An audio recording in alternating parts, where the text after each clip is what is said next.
Hi, this is Jack Stanley, and I wanted to talk about 110 years of Caruso. Now, Enrico Caruso made his first recordings in 1902 in Europe.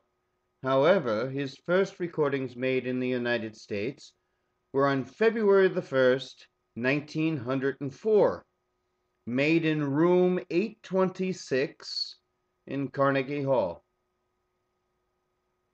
And of course, we're just about ready for that anniversary. We're ready to celebrate 110 years of Caruso.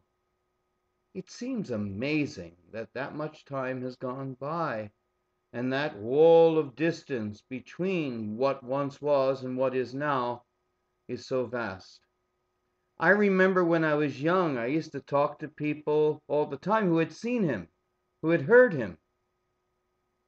Now there is no living memory of Caruso. All we have are those recordings. All we have is the memories of people talking about it. But 110 years, that's an amazing thing.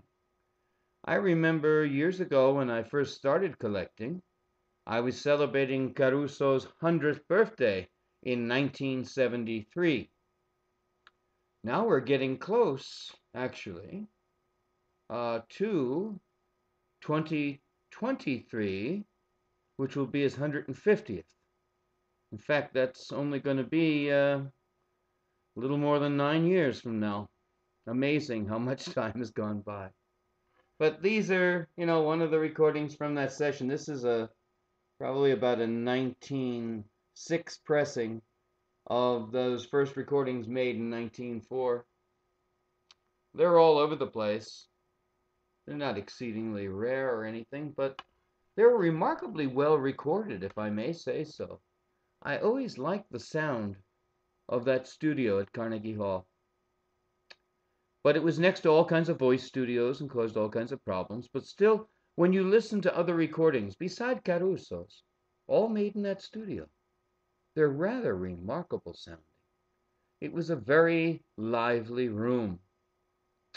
And you can hear a lot of room resonance in the recording, which I know maybe Victor wasn't too fond of, because most Victor recordings don't usually have a great deal of room resonance, although they do have a very brilliant sound.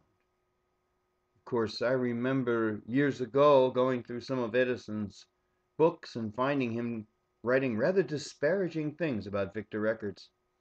In fact, he had a special thing that he called a Victor ear tickle, and the Victor ear tickle was a piece of cardboard which he put over his good ear when he was listening to Victor records, because he didn't like the sound of them.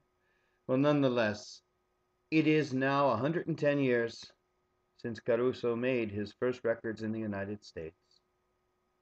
And of course, Caruso is well known this day as he was back then. And the most fascinating thing that I find about Caruso, that he is the only person I know of in history, outside of maybe just a handful of others who were speakers, but as a singer, he is recorded on every form of recording. He has been released on every form of recording.